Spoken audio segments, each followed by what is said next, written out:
Abiciğim Allah Allah seni özledim görmek için geldim. Seni lütfen kertenkeleyi öldür.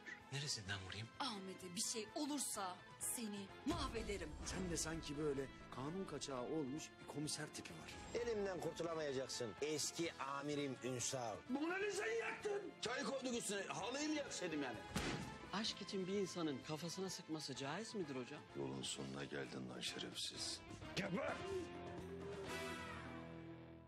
Next Station Bayburt. Bayburt'a geldik mi? Yok amirim yok. Bayburt'a daha gelmedik. 2 durak sonra. Organ nakli yaptıktan sonra nakil edilen organla daha önce işlenmiş günahlar bize yazılır mı? Zehra Melis'i niye aşağı atsın ki?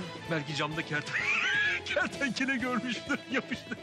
Sen de kendi kara Faruk'unu bulduğuna göre benimkinden uzak durursun artık.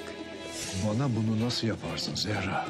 Yarın o yarışmaya birlikte katılıyoruz ve birinci oluyoruz. Bu kadar. Zehra, seni o kadar özledim ki anlatamam.